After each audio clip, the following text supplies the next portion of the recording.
Sarah's going to interview me about compassion and kindness, and I do have story to share. That's why I asked Sarah to interview me today, because I can't interview myself. So Yes, of course. It's my pleasure because, this month is the month that we talk about compassion and kindness, and you take a big leap, taking on your own to travel to Minnesota. That's a dedication. So, well, it's a lifelong dream had been realized. So I am just so thrilled that we can talk about it. I was still unpacking all my emotion after 10 days, 11 days that I have been back, and it still have not got over my head that it has been done. And I have seen the place that we were 41 years ago, and the people that who took us and be able to see them. But I don't want to get ahead, so let's go into the program. You will go ahead and introduce yourself, and then we're going to tackle into the content. sure, let's introduce ourselves as usual. Okay, So, go ahead. yeah, let me go first. So we don't want to confuse people too much, right? Hello, everybody. It's so good to be back. And just want to introduce ourselves quickly because we get into the program. Today's program is different from the rest of the day, from the rest of the week, because it's only two of us. And we And have it was special designed for that. we have something special to share. All right, so let's go into it. My name is Sara M. I'm from Cambodia. My childhood, when I grew up, I was in the countryside, so enjoy my life. And then when I got to a college age, I went away from home, far away, by myself, pursuing education. So unexpectedly, never in my million year that my life can turn upside down like that. When the communist Khmer Rouge took over our country in 1975, they came in, they just basically destroyed our life, destroyed our country. They forced us into the labor camp. They starve us to death. They don't treat us when we are sick. So I almost died. But thank goodness, I was fighting for my life because of my love for my family. Praise God, because God's compassion and kindness, He heard my prayer and I was able to live. So it's a miracle. My life, I consider it a miracle. And finally, I found my family and eventually I escaped from Cambodia. That's why I'm here. So I arrived 41 years ago in Connecticut. I have another story to share. So that's about me. And I wrote my book and I couldn't find it, but my book is called How I Survived the Killing Fields. And it's available on my website, saram.com. I'm also an inspirational speaker. I love to speak, to share my story, to inspire people. So if you ever need speakers, reach out to me or to Lee. We both can help you. Back to you, Lee. Thank you, Sarah. Today is the refugee stories, and kindness and compassion is part of it. So my name is Lea Tran. If you are here in the first time, welcome. This platform is actually to interview people. Sometimes we say it ourselves when we want to, or when we or guests couldn't show up, so we were injecting our own story. But today is by design.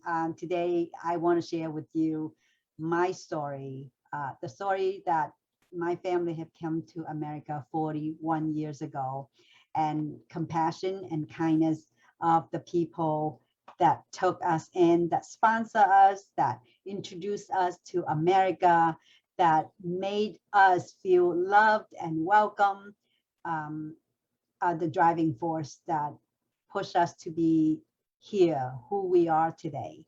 So my background is I was born in Vietnam, and my family is Chinese.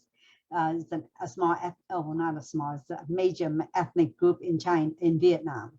And we left the country in 1979 as a wave of boat people. And by 1980, we got sponsored to Minnesota in a small town named Onamia. And that's where our family lived, and purge all the suffering that we had in the refugee camp and all the horror stuff that we encounter in the sea with pirates.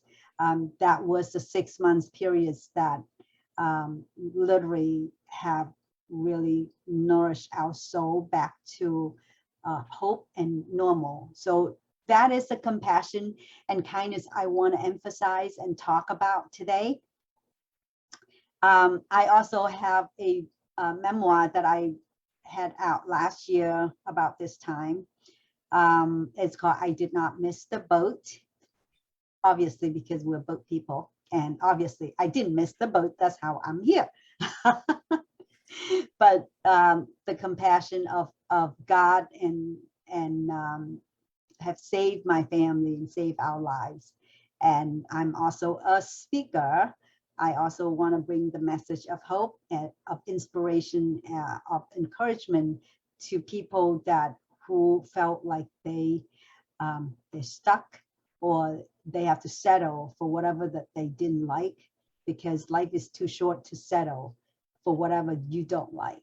So that's what my platform is for. I want to help people to find their voice. So today, Sara is going to interview me because I recently made a trip back to Onamia. So I'm going to let Sara take over as the driver's seat.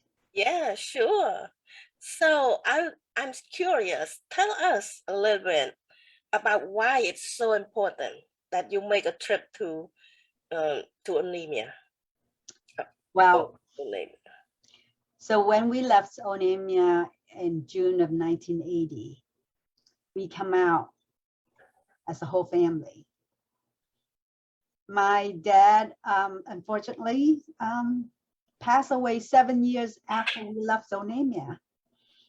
So from time to time, my dad did mention about how great it would be if we had the money, we had the time, we would go back to Onamia and visit the people who took us in and loved us. So when he died, it was my dream to fulfill his wish. I didn't think it would happen though. I think, well, it is important to honor dad at some point. But then, you know, you grow up, you go to school, you have family, you get busy, and it just becomes a distant dream. So by the time I was, my birthday around 50, 51, and it dawned on me that I have passed the age that my dad passed away. He passed away at 50, not even 51. So I got scared out of a sudden. I felt like, oh my God, my life has been slipping by. And whatever I had told myself to do for my dad, I haven't even started it.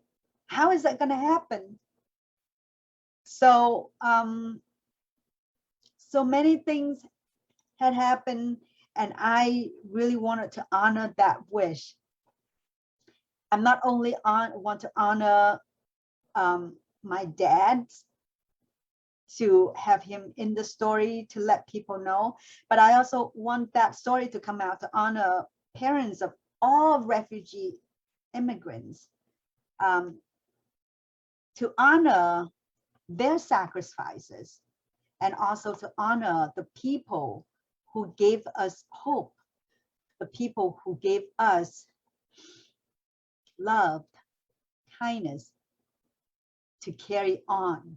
Because without them, I don't know what kind of thinking I would have at this point. Because, you know,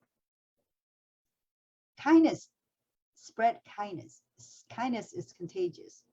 And when people show you kindness, when you get to a point that you know that what you had is from something that were given to you and you want to continue to pass on.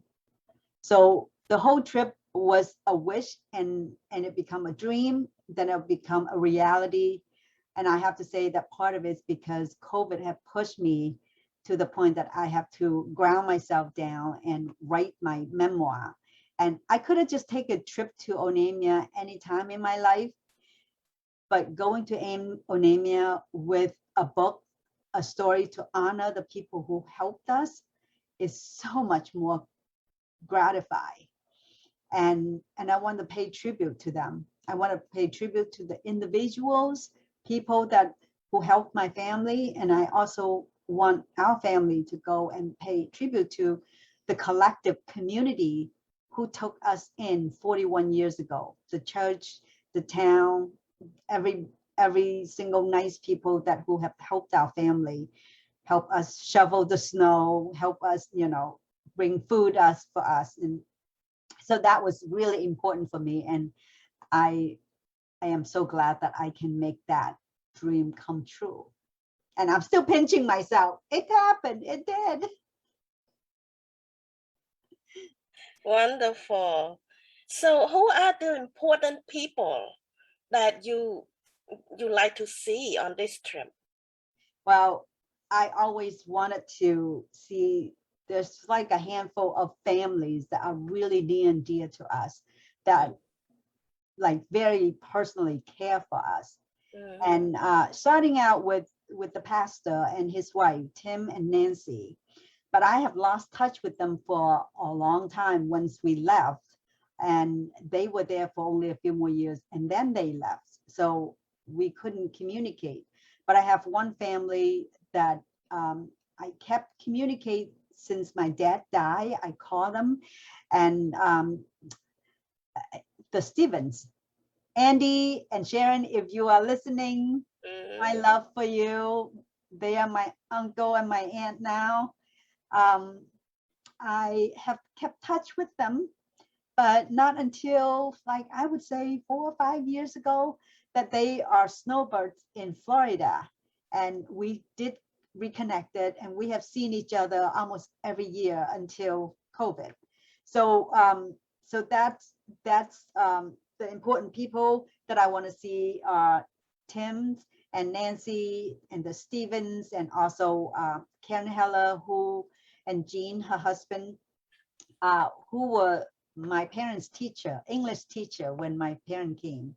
And then there's a few more key people, which I forgot their names, but I recognized their face instantly when I saw them. And I did make a connection. I think Kate Vikstrom is the person that I had reconnected when I wrote my book. I didn't see her because she moved away from Onamia. I got to see Joan Allison, which, you know, I forgot what her name was until I saw her again at church. So those are the key people that I want to reconnect and I want to see. And I'm so glad that I was able to do that. And a bonus is, I have mentioned in my book, if you have not read my book, and if you want to read my book to find out, in the chapter, I did mention about this gentleman that it was so nice of him. He was about 80 years old, and he took my family, my brother and sister, in the sleigh ride. And obviously, if he's still alive, he would be 120 years old, right? But the bonus is at the book signing at the library in Onemia, his son and his daughter-in-law came out. And it was just, you know, the son looked so much like the father. And when they told me that that was the son of Mr.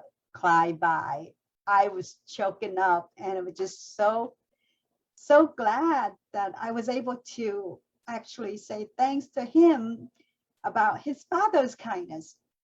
You see that, you know, kindness is something that people don't forget. And he was so touched to learn about his dad's story. So it was really, really awesome. So those are the people that I thought that is important to see, because I don't know how much, you know, time pass if we come back another 10, 15 years later. I don't know who else is going to be around. So I'm glad that I can, you know, make this trip while I can, because those people are up there. You know, Stephen By, he's probably about 80 right now. So my guess, I didn't ask him, but it was so good to be able to actually see them in person again. Awesome. So it must be very emotional for you. Just share with us a little bit how you feel after 41 years of losing with these people. Well, you know, like if you haven't seen your sister or your aunt for 40 years, how do you feel? Now, this is not as much as like a sister or an aunt, right? When I came to America, I didn't see my cousin, the one that I'm very close with, for about 10 years. She was from Australia. And the first time we saw each other, oh gosh, the emotion was horrendous. We were crying all the way home from the airport. Well, those are the people that you love. You share a history. They know your background. You know their background. But this is different. This is the people that they love you anyway without knowing your background. And now they have read the book and they have actually understand you. So for me, I felt like it's a deeper connection. It's a deeper level of understanding, because when people tuck you in, totally stranger, and treat you like a family, and 40 years later, they read your story and they were surprised what kind of thing that you have been through. And you felt like, oh my God, it took me all this year for them to understand who I am, where I was from. So it's so special. And I have to say that, yes, it was very, very emotional. And I am so glad that I can spend time with each individual family in their own separate time. So we can fully, you know, it's like when I saw Tim and Nancy Rao, the pastor that and his wife that who sponsor us. So they had a dinner for us and welcome us. And we were chatting away, you know, and how much things that he didn't know. And he was just like so warm and asking every single thing and telling story about my dad, you know, at the time. And then we would stay at the Stevens. They opened their door for us and treat us like, you know, family. And it's just so, I don't know, I can't even describe the feeling. It's just so nice to be able to reconnect in that environment, in the home that I had slumber in their house and sleepover with their daughter many times. And then Karen and Jeans have invited us to their backyard, which she said that they had hosted a party for us in their backyard. Of course, I didn't remember, but now I look at the picture, now I remember, but 41 years is a long time ago, you know, be able to go back to the setting that where you started out, it was just so precious.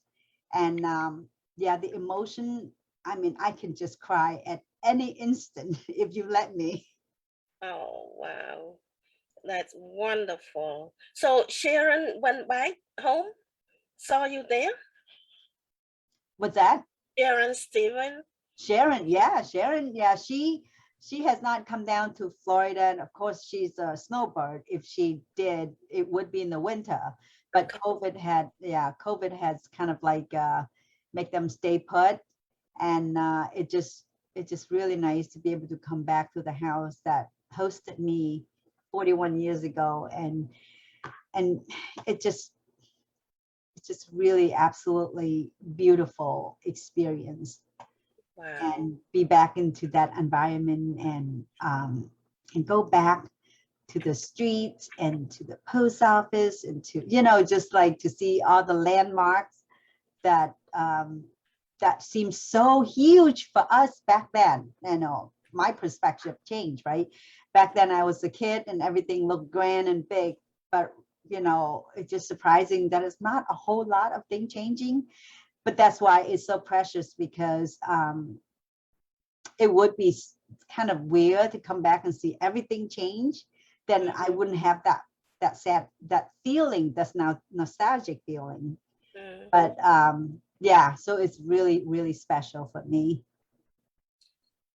Okay. So why was it a lifelong mission for you to have a book dedication and signing at the Onemia's library?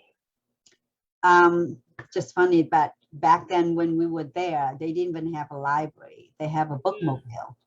Have a Mm-hmm. bookmobile that would come to a certain station once a week, and then you would just come out and you would pick book. But I'm so glad that they now have a library.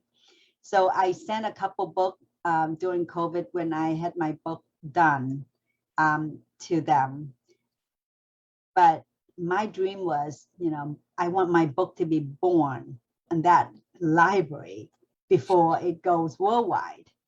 Um, because I think that was the birthplace. That was our family's birthplace. That library meant that anyone in the community can get access to my book. Um, and I want to have a book signing there and a book sort of dedication, and say thanks to the people in that town. And the librarian, Margaret Willis, was wonderful. Sharon had contacted her, and so was Karen. So you see, it took the whole town, it took the whole village to help even this event, and not only 41 years back then, but even now. I mean, people are just work behind the scene, and they have organized the event on July 31st, on that Saturday. And lots of people, they put flyers out and they invite people and they talk about the Ong family. And I don't know how many more refugee families after we left that the town have sponsored, but obviously there's still quite a few people who remember about my dad and my family and my mom. So quite a few of them came out, and I was able to individually, you know, talk to them. And a few had worked with my dad, and gave my dad ride to work. Um, you know, people that I didn't know their name or faces before that. I know that they have done stuff for my family, but I just couldn't remember all of them. So it was really nice to be able to recognize them and to acknowledge their kindness and their compassion for people like us 41 years ago. And without those compassion and kindness of that hometown, I wouldn't have the privilege of a taste of a real American dream. And I would not be able to produce a book that it's so meaningful. I don't know if I put in some bad city, or influenced by, you know, bad people, I will not have the same concept that I am having right now. So, I mean, it's a ripple effect. It's a long-term effect that I want to acknowledge them, and I want to acknowledge the town and the church that same church that we went to. And, you know, it's just beautiful to be able to do that. And yeah, on that Sunday, we were at the Bethany Lutheran Church, and also be able to acknowledge the congregation for what they did for us. And I really want the whole world to understand kindness is something that people don't forget. Awesome. Yes, beautiful. So what is the outcome you were hoping for after the whole book signing? Well, the outcome is kindness is contagious. I want to inspire people. I mean, we live in a world of, you know, a lot of I don't want to say a lot of hatreds, but there is a lot of things that going on in the news that's horrible. It's heartbreaking to hear that. Asian being attacked, Asian hate crimes, you know, we heard a lot about that, and we also know that a lot of them are unreported. On the same token, I want the whole world to know that not everybody are doing bad. There's a lot of great people out there. There's a lot of kindness out there that not being mentioned. There's a lot of love out there that need to be honored. Compassion brings people together. And, you know, this is the evidence. This is the evidence of what kindness and compassion had lead me to the path that I want to do more of that. I want people not to forget how good you can make someone feel, and they will carry with them for the rest of their lives. You know, you are nice to someone, you give someone hope, you inspire someone, even just a small gesture, even a small phrase, even something that to pick people up. You know, people will carry that gratitude sometimes for life, because you never know somebody at the end of their rope, and whatever you say, something that you say nice, and you give people that hope, and they want to live again. They want to do great things again. So the book signing is part of the recognize the kindness that people give me. And in return, I also want to talk about there's still a lot of refugees out there that need kindness, that need hope, like I did, like my parent did, like all the refugees 41 years, like you did 41 years ago, 40 years ago. And those people are, you know, sometimes being forgotten because they're so far away. They're not here in America. And at the book signing, I did mention about, you know, I am now the advocate for the Refugee Film School, which is a group of refugees. It's like 150,000 people still trapped in the refugee camp in Malaysia. And the group that I'm advocate for is a small group, and it's called Refugee Film School. And I'm trying to advocate for them to let people know that sometimes it is hard to live in a place that you don't have people support you constantly and give you the love that I had. And COVID had made it even more difficult for them because they couldn't go out and make an income, and they couldn't get food because they're trapped in the lockdown in Malaysia. So what I want people to know is that they can expand their kindness if they want to help the Refugee Film School, or they want to help anyone, any organization that need kindness and need help. You know, this is something, a great thing for us to do. And I want to honor that. I want them to know that a little bit go a long way.